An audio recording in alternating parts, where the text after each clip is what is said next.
All right, good morning. It's probably going to be a little bit earlier on Facebook, more than likely Tuesday night. Just wanted to, get today's done because it's a little bit longer, and I have the dentist tonight, so I got to get ready for that.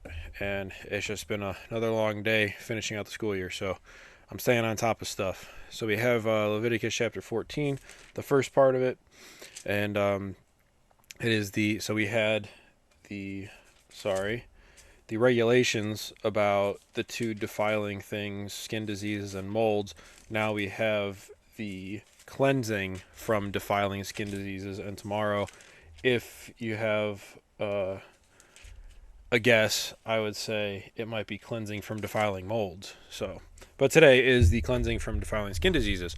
So let's get these 32 verses out of the way. The Lord said to Moses, "These are the regulations for any diseased person at the time of their ceremonial cleansing when they are brought to the priest.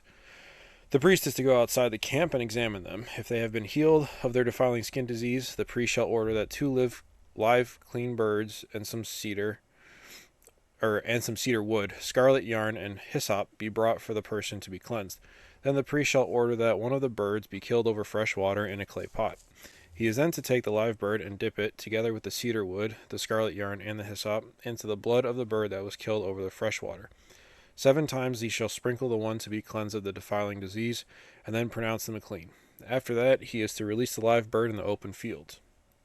The person to be cleansed must wash their clothes, shave off all their hair, and bathe with water. Then they will be ceremonially clean. After this, they come into the camp, but they must stay outside their tent for 7 days. On the seventh day, they must shave off all their hair. They must shave their head, their beard, their eyebrows, and the rest of their hair. They must wash their clothes and bathe themselves with water, and they will be clean.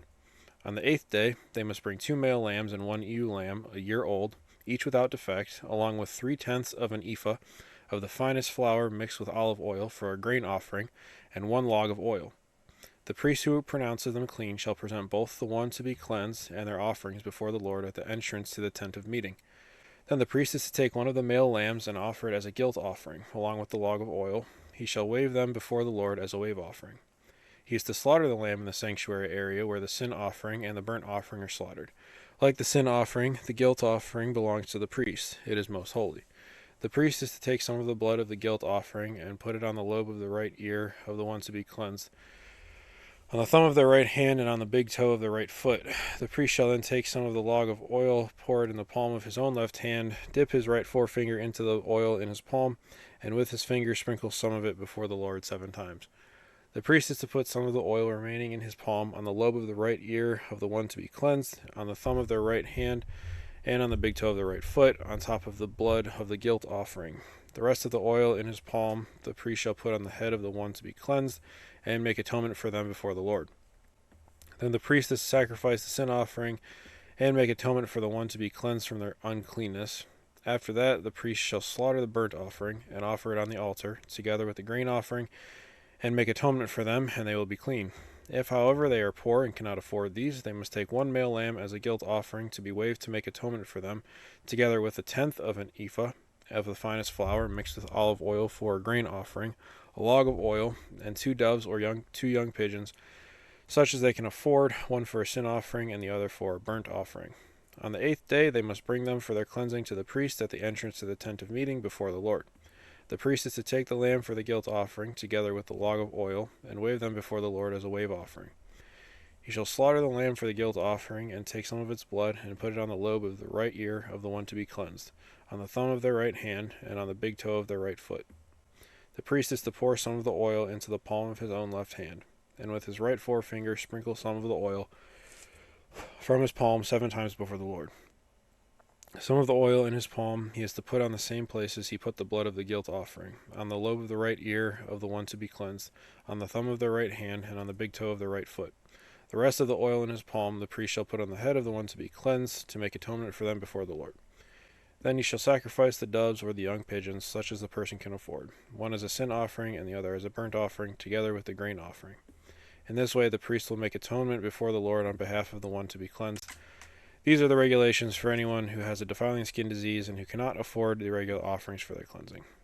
So that summed it up at the end. It's two different things to do depending on whether or not you could afford the one way or not afford, so then you had to do the other way. So different ways to cleanse yourself from defiling skin diseases. Last note, for some reason the website I was using started putting ads in, and there was an adless option, which I tried to do, and for some reason it was saying that I had an ad blocker up, and I don't have an ad blocker on my computer that literally had instructions on how to take off each of the 4 ad blockers, and the first step was to like go to the ad blocker you had installed, and I didn't have any of them installed. So I don't know what's going on with that, but I did find the actual like Bible. It's pretty much Bible.com now. So I'm assuming that all of the wording is the same, but just in case it isn't, that's why. Yeah, I have it on NIV, which is the same that I've been reading from. So just a little heads up for that. Shouldn't see any of a difference, any differences, but just in case. All right, I'll see you guys tomorrow morning.